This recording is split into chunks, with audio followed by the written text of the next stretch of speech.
नमस्कार दोस्तों, welcome to my YouTube channel. आज मैं आप लोगों को जीके में मोस्ट इम्पोर्टेंट टॉपिक बताएंगी। तो आज का हमारा टॉपिक है संविधान सभा यानी कि कॉन्स्टिट्यूएंट असेंबली। देखिए दोस्तों, आज मैं आप लोगों को संविधान सभा से संबंधित महत्वपूर्ण क्वेश्चन बताऊंगी जो हर बार ही कंपटीशन की परीक्षाओं में पूछे जाते हैं। तो देखिए दोस्तों, आज का हमारा यह वीडियो एसएससी जीडी है, CGL, RRB, NTPC, group D, UP police है और सभी कंपटीशन की परीक्षाओं के लिए बहुत ही महत्वपूर्ण है। और देखिए दोस्तों, हर कंपटीशन की परीक्षा में जीके के क्वेश्चन पूछे जाते हैं। और देखिए दोस्तों, यह आज का हमारा जो टॉपिक है संविधान सभा। आज मैं आप लोगों को पॉलिटी में संविधान सभा से संबंधित महत्वपूर्ण क्वेश्चन बताऊंगी जो हर बार ही कंपटीशन की परीक्षाओं में पूछे जाते हैं। तो दोस्तों, आप लोग हमारे इस वीडियो को पूरा देखिएगा, इसको आप लोग, और इसमें जो क्वेश्चन मैं आप लोगों को बताऊंगी उसको आप लोग अपने कॉपी में भी नोट कर लीजिएगा। तो देखिए दोस्तों, हमारा पहला क्वेश्चन है कि भारतीय संविधान सभा की पहली बैठक कब हुई थी। भारतीय संविधान सभा की पहली बैठक कब हुई। तो दोस्तों, इसका राइट आंसर हो जाएगा कि भारतीय संविधान सभा की पहली बैठक 9 दिसंबर 1946 ईस्वी को हुई थी। भारतीय संविधान सभा की पहली बैठक 9 दिसंबर 1946 ईस्वी को हुई थी। और दोस्तों, यह पूछे कि भारतीय संविधान सभा की पहली बैठक कहाँ हुई थी। तो देखिए दोस्तों, संविधान सभा की पहली बैठक 9 दिसंबर 1946 ईस्वी को दिल्ली में हुई थी। यदि पूछे कि संविधान सभा की पहली बैठक कहाँ हुई थी, तो पहली बैठक दिल्ली में हुई थी। और पहली बैठक के यदि अध्यक्ष पूछे तो पहली बैठक के अध्यक्ष सच्चिदानंद सिन्हा थे।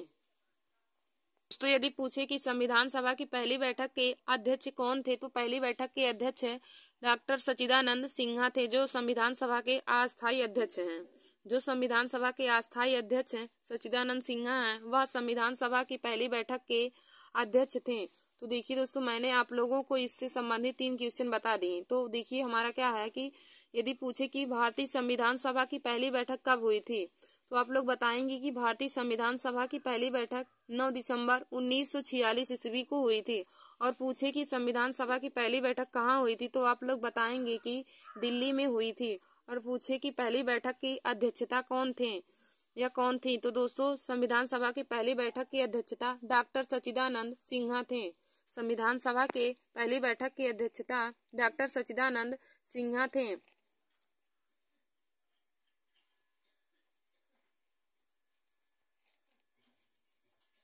डॉक्टर सच्चिदानंद सिन्हा यह संविधान सभा के अस्थायी अध्यक्ष भी हैं। फिर देखिए दोस्तों, हमारा अगला क्वेश्चन है कि भारतीय संविधान का प्रथम प्रारूप किसने तैयार किया। भारतीय संविधान का प्रथम प्रारूप किसने तैयार किया। तो देखिए दोस्तों, सर वी.एन. राव ने संविधान सभा का प्रथम प्रारूप तैयार किया था। Sir VN. राव ने संविधान सभा का प्रथम प्रारूप तैयार किया था। और दोस्तों, सर वी.एन. राव का पूरा नाम पूछे तो पूरा नाम इनका बेनेगल नरसिम्हा राव है। Sir VN. राव का पूरा नाम बेनेगल नरसिम्हा राव है, यानी कि बी.एन. का फुल फॉर्म हो जाएगा, बी से हो जाएगा बेनेगल, एन से नरसिम्हा राव, तो बेनेगल नरसिम्हा राव इनका पूरा नाम हो जाएगा। तो पूछे कि भारतीय संविधान का प्रथम प्रारूप किसने तैयार किया, तो बताएंगे आप लोग भारतीय संविधान का प्रथम प्रारूप सर बी.एन. राव ने तैयार किया था। फिर हमारा अगला क्वेश्चन है कि संविधान सभा का अस्थायी सदस्य कौन है। संविधान सभा का अस्थायी अध्यक्ष कौन है। तो दोस्तों, संविधान सभा के अस्थायी अध्यक्ष डॉक्टर राजेंद्र प्रसाद हैं। संविधान सभा के अस्थायी अध्यक्ष डॉक्टर राजेंद्र प्रसाद हैं। और यदि अस्थायी अध्यक्ष पूछे तो आप लोग बताएंगे डॉक्टर सच्चिदानंद सिन्हा। संविधान सभा के अस्थायी अध्यक्ष डॉक्टर राजेंद्र प्रसाद और अस्थायी अध्यक्ष डॉक्टर सच्चिदानंद सिन्हा हैं। देखिए दोस्तों, इन दोनों क्वेश्चनों में बहुत ही कंफ्यूजन रहता है कि संविधान सभा के अस्थायी अध्यक्ष और संविधान सभा के अस्थायी अध्यक्ष कौन है। तो देखिए दोस्तों, संविधान सभा के अस्थायी अध्यक्ष पूछे तो आप लोग बताएंगे संविधान सभा के अस्थायी अध्यक्ष डॉक्टर राजेंद्र प्रसाद हैं। और यदि अस्थायी अध्यक्ष पूछे तो आप लोग बताएंगे संविधान सभा के अस्थायी अध्यक्ष डॉक्टर सच्चिदानंद सिन्हा हैं। और देखिए दोस्तों, डॉक्टर सच्चिदानंद सिन्हा ही संविधान सभा की पहली बैठक के अध्यक्ष थे।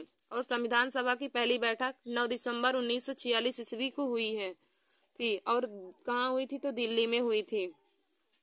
फिर देखिए दोस्तों, हमारा अगला क्वेश्चन क्या है कि संविधान सभा में पंडित जवाहरलाल नेहरू द्वारा उद्देश्य का प्रस्ताव कब प्रस्तुत हुआ था। संविधान सभा में पंडित जवाहरलाल नेहरू द्वारा उद्देश्य का प्रस्ताव कब प्रस्तुत हुआ। तो देखिए दोस्तों, 13 दिसंबर 1946 ईस्वी को 13 दिसंबर 1946 ईस्वी को संविधान सभा में पंडित जवाहरलाल नेहरू द्वारा उद्देश्य का प्रस्ताव प्रस्तुत हुआ था। 13 दिसंबर 1946 ईस्वी को संविधान सभा में पंडित जवाहरलाल नेहरू द्वारा उद्देश्य का प्रस्ताव प्रस्तुत हुआ था। फिर हमारा अगला क्वेश्चन है कि पंडित जवाहरलाल नेहरू द्वारा प्रस्तुत उद्देश्य प्रस्ताव संविधान सभा में कब स्वीकार किया गया। पंडित जवाहरलाल नेहरू द्वारा प्रस्तुत उद्देश्य प्रस्ताव को संविधान सभा में कब स्वीकार किया गया। तो देखिए दोस्तों, संविधान सभा ने इसे 22 जनवरी 1947 ईस्वी को स्वीकार किया था। देखिए दोस्तों, यह दो क्वेश्चन और दोनों ही कंफ्यूजन वाला है। यदि पूछे कि संविधान सभा में पंडित जवाहरलाल नेहरू द्वारा उद्देश्य का प्रस्ताव कब प्रस्तुत किया था, यानी कि पंडित जवाहरलाल नेहरू ने उद्देश्य का प्रस्ताव कब प्रस्तुत किया था, संविधान सभा में कब प्रस्तुत किया था, तो उन्होंने 13 दिसंबर 1946 ईस्वी को प्रस्तुत किया था। और यदि पूछे कि पंडित जवाहरलाल नेहरू द्वारा प्रस्तुत प्रस्ताव को संविधान सभा ने कब स्वीकार किया या कब अपनाया, तो देखिए दोस्तों, संविधान सभा ने उनके द्वारा प्रस्तुत प्रस्ताव को 22 जनवरी 1947 ईस्वी को अपनाया था। 22 जनवरी 1947 ईस्वी को अपनाया था। फिर दोस्तों, हमारा अगला क्वेश्चन है कि भारतीय संविधान निर्माण काल में कुल कितने अधिवेशन थे। भारतीय संविधान निर्माण काल में कुल कितने अधिवेशन थे। तो देखिए दोस्तों, भारतीय संविधान निर्माण काल में या निर्माण के समय में कुल अधिवेशन 12 थे। भारतीय संविधान के निर्माण के समय कुल कितने अधिवेशन थे। तो दोस्तों, भारतीय संविधान के निर्माण के समय में कुल 12 अधिवेशन थे। फिर हमारा अगला क्वेश्चन है कि संविधान सभा निर्माण में कुल कितना समय लगा। संविधान सभा के निर्माण में कुल कितना समय लगा। तो देखिए दोस्तों, यह क्वेश्चन बहुत ही महत्वपूर्ण है। संविधान सभा के निर्माण में कितना समय लगा, यह क्वेश्चन बहुत ही महत्वपूर्ण है और यह क्वेश्चन तो हर बच्चों को पता रहना चाहिए। तो दोस्तों देखिए, संविधान सभा के निर्माण में लगा समय 2 वर्ष 11 माह और 18 दिन था। संविधान सभा के निर्माण में लगा समय 2 वर्ष 11 माह और 18 दिन का समय लगा था। जब संविधान का निर्माण हुआ तो उसमें लगा समय 2 वर्ष 11 माह और 18 दिन था। फिर देखिए दोस्तों, फिर हमारा अगला क्वेश्चन है कि देखिए दोस्तों, यदि पूछे कि संविधान सभा के निर्माण में लगा समय कितना था, तो संविधान सभा के निर्माण में लगा समय 2 वर्ष 11 माह और 18 दिन का समय लगा था। जब संविधान सभा निर्माण हुआ तो उसमें समय लगा था 2 वर्ष 11 माह और 18 दिन। और यदि पूछे कि संविधान सभा के निर्माण में कुल कितना खर्च हुआ था, तो दोस्तों संविधान सभा के निर्माण में कुल लगा खर्च 63,96,729 रुपए लगा था। संविधान सभा के निर्माण में कुल खर्च 63,96,729 रुपए लगा था। तो दोस्तों दोनों ही क्वेश्चन बहुत ही महत्वपूर्ण है। यदि पूछे कि संविधान सभा के निर्माण में लगा समय, तो आप लोग बताएंगे 2 वर्ष 11 माह 18 दिन। और यदि पूछे कि संविधान सभा के निर्माण में कुल कितना खर्च हुआ था, तो आप बताएंगे 63,96,729 रुपए। फिर देखिए दोस्तों, हमारा अगला क्वेश्चन है कि भारतीय संविधान का संवैधानिक सलाहकार कौन था। भारतीय संविधान का संवैधानिक सलाहकार कौन था, या फिर आप कह सकते हैं कि कॉन्स्टिट्यूशनल एडवाइजर, मतलब कि संवैधानिक सलाहकार को इंग्लिश में बोलते हैं कॉन्स्टिट्यूशनल एडवाइजर कौन था। तो देखिए दोस्तों, संविधान सभा का संवैधानिक सलाहकार सर BN राव थे। संविधान सभा के संवैधानिक सलाहकार सर BN राव थे। और सर BN राव का पूरा नाम हो जाएगा बेनेगल नरसिम्हा राव। BN का फुल फॉर्म हो जाएगा बेनेगल नरसिम्हा राव।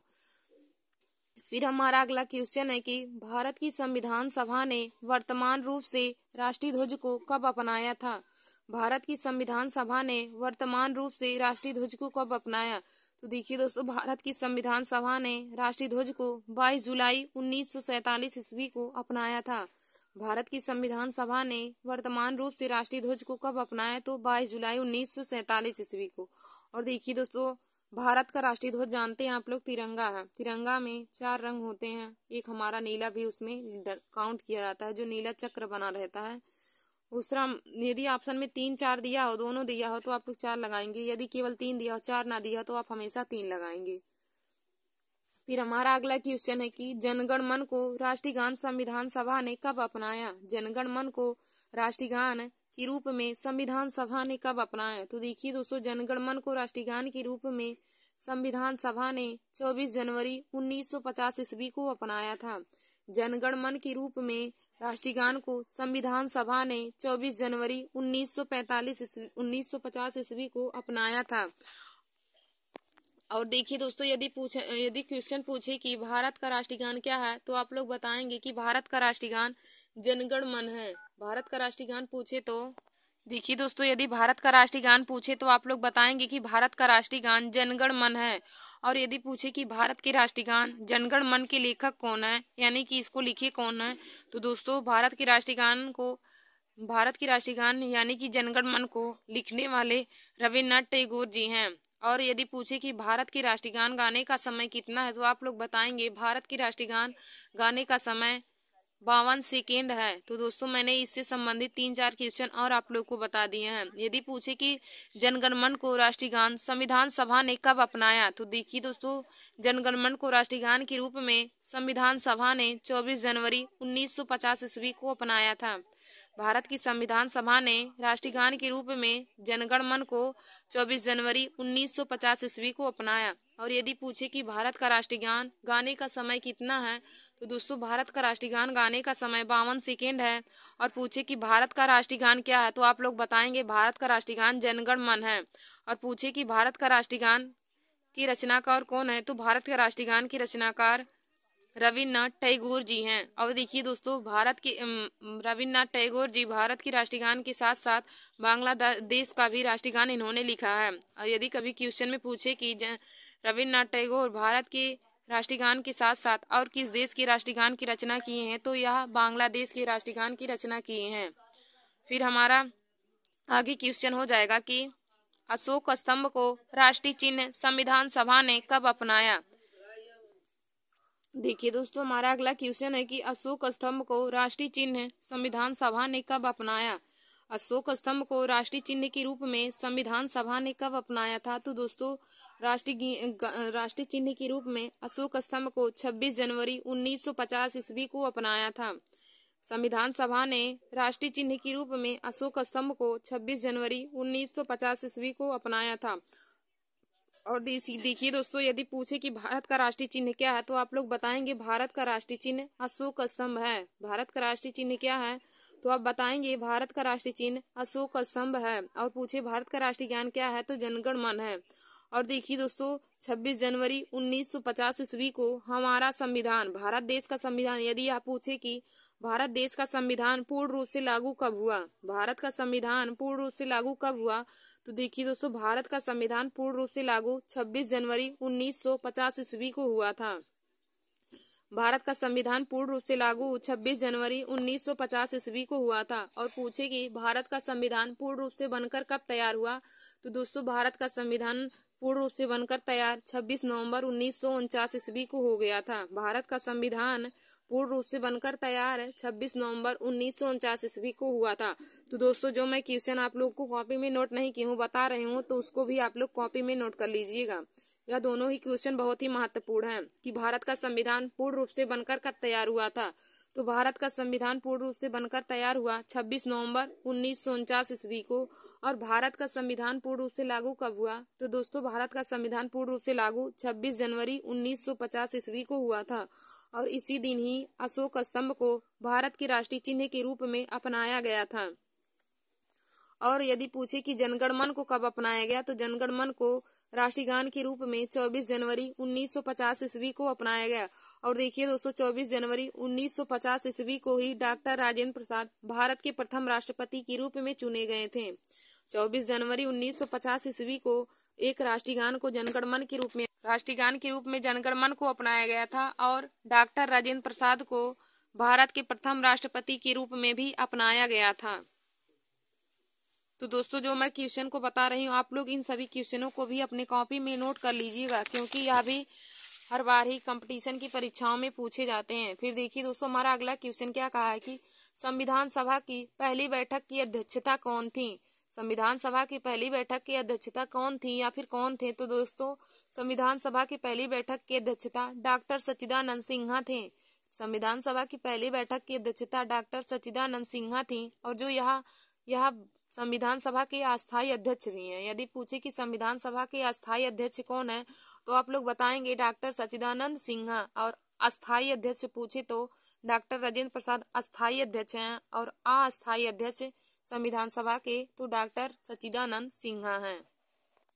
फिर देखिए दोस्तों, हमारा अगला क्वेश्चन है कि भारतीय संविधान कब स्वीकार किया गया। यह भारतीय संविधान स्वीकार कब किया, या भारतीय संविधान पूर्ण रूप से बनकर कब तैयार हुआ था। तो देखिए दोस्तों, 26 नवंबर 1949 ईस्वी को भारतीय संविधान पूर्ण रूप से बनकर तैयार हुआ था।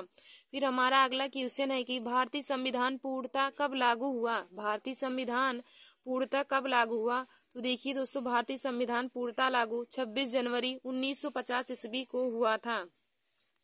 भारतीय संविधान पूर्ण रूप से लागू 26 जनवरी 1950 ईस्वी को हुआ था, और भारतीय संविधान बनकर तैयार हुआ था पूर्ण रूप से 26 नवंबर 1949 ईस्वी को। तो दोस्तों, यह दोनों क्वेश्चन ही बहुत ही महत्वपूर्ण है। फिर हमारा अगला क्वेश्चन है कि डॉक्टर राजेंद्र प्रसाद अस्थायी सदस्य कब चुने गए। डॉक्टर राजेंद्र प्रसाद संविधान सभा के अस्थायी अध्यक्ष कब चुने गए। तो देखिए दोस्तों, 11 दिसंबर 1946 ईस्वी को 11 दिसंबर 1946 ईस्वी को डॉक्टर राजेंद्र प्रसाद संविधान सभा के अस्थायी अध्यक्ष चुने गए। ये 11 दिसंबर को संविधान सभा की दूसरी बैठक हुई थी, और पहली बैठक 9 दिसंबर 1946 ईस्वी को हुई थी, और जिसके अस्थायी अध्यक्ष सच्चिदानंद सिन्हा थे। और देखिए दोस्तों, संविधान सभा की दूसरी बैठक यदि पूछे तो संविधान सभा की दूसरी बैठक 11 दिसंबर 1946 ईस्वी को हुई थी, और यह भी दिल्ली में हुई थी। और पूछे कि डॉक्टर राजेंद्र प्रसाद अस्थायी सदस्य कब चुने गए, तो 11 दिसंबर 1946 ईस्वी को ही डॉक्टर राजेंद्र प्रसाद अस्थायी सदस्य चुने गए। और यदि पूछे कि डॉक्टर राजेंद्र प्रसाद भारत के प्रथम राष्ट्रपति कब चुने गए, तो दोस्तों 24 जनवरी 1950 ईस्वी को 24 जनवरी 1950 ईस्वी को डॉक्टर राजेंद्र प्रसाद भारत के प्रथम राष्ट्रपति के रूप में चुने गए थे। फिर हमारा अगला क्वेश्चन है कि भारत का संविधान कितनी भाषाओं में लिखा गया है। भारत का संविधान, तो देखिए दोस्तों, भारत का संविधान कितनी भाषाओं में लिखा गया है, तो इसका आंसर हो जाएगा भारत का संविधान 2 भाषाओं में लिखा गया है, हिंदी और अंग्रेजी में। भारत का संविधान 2 भाषाओं में लिखा गया है, हिंदी और अंग्रेजी में। फिर हमारा अगला क्वेश्चन है कि संविधान सभा की सलाहकार समिति के अध्यक्ष कौन थे। संविधान सभा की सलाहकार समिति के अध्यक्ष कौन थे। देखिए दोस्तों, संविधान सभा की सलाहकार समिति के अध्यक्ष सरदार वल्लभ भाई पटेल थे। संविधान सभा की सलाहकार समिति के अध्यक्ष कौन थे। तो दोस्तों, संविधान सभा की सलाहकार समिति के अध्यक्ष सरदार वल्लभ भाई पटेल थे। फिर हमारा अगला क्वेश्चन है कि संविधान सभा की झंडा समिति के अध्यक्ष कौन थे। संविधान सभा की झंडा समिति के अध्यक्ष कौन थे। तो दोस्तों, इसका आंसर हो जाएगा कि संविधान सभा की झंडा समिति के अध्यक्ष डॉक्टर राजेंद्र प्रसाद थे। संविधान सभा की झंडा समिति के अध्यक्ष डॉक्टर राजेंद्र प्रसाद जी थे। फिर हमारा अगला क्वेश्चन है कि संविधान सभा ने भीमराव अंबेडकर जी को अंबेडकर की अध्यक्षता में संविधान सभा ने भीमराव अंबेडकर की अध्यक्षता में प्रारूप समिति का गठन कब किया था। संविधान सभा ने भीमराव अंबेडकर की अध्यक्षता में प्रारूप समिति का गठन कब किया। तो दोस्तों, संविधान सभा ने भीमराव अंबेडकर की अध्यक्षता में प्रारूप समिति का गठन 29 अगस्त 1947 ईस्वी को किया था। 29 अगस्त 1947 ईस्वी को। फिर हमारा अगला क्वेश्चन है कि डॉक्टर भीमराव अंबेडकर का संविधान सभा में निर्वाचन किस प्रेसिडेंस में हुआ था। संविधान सभा का डॉक्टर भीमराव अंबेडकर का संविधान सभा में निर्वाचन भीमराव अंबेडकर का संविधान सभा में निर्वाचन किस प्रेसिडेंस में हुआ था। तो देखिए दोस्तों, इनका निर्वाचन बम्बई प्रेसिडेंस में हुआ था। भीमराव अंबेडकर जी का संविधान सभा में निर्वाचन बम्बई प्रेसिडेंस में हुआ था। फिर हमारा अगला क्वेश्चन है कि भारतीय संविधान में मौलिक कर्तव्य किस देश के संविधान से लिए गए हैं। तो दोस्तों, भारतीय संविधान में मौलिक कर्तव्य रूस के संविधान से लिया गया है। भारतीय संविधान में मौलिक कर्तव्य रूस के संविधान से लिया गया है। तो देखिए दोस्तों, आज मैंने आप सभी लोगों को संविधान सभा यानी कि कॉन्स्टिट्यूएंट असेंबली से संबंधित महत्वपूर्ण क्वेश्चन आप लोगों को बता दिए हैं जो कंपटीशन की परीक्षाओं में पूछे जाते हैं। तो आप लोग इन सभी क्वेश्चन को अपने कॉपी में नोट कर लीजिए। देखिए दोस्तों, पॉलिटी में संविधान से संबंधित क्वेश्चन हर बार ही हर कंपटीशन की परीक्षाओं में पूछे जाते हैं और इनके बारे में आप लोग को पता होना बहुत ही जरूरी है। और देखिए दोस्तों, मैं एक वीडियो आप लोगों को आर्टिकल यानी कि अनुच्छेद पर भी बनाऊंगी, तो आप लोग हमारे इस वीडियो को देखने के लिए हमारे YouTube channel Nancy success classes को सब्सक्राइब कर लीजिए। धन्यवाद दोस्तों।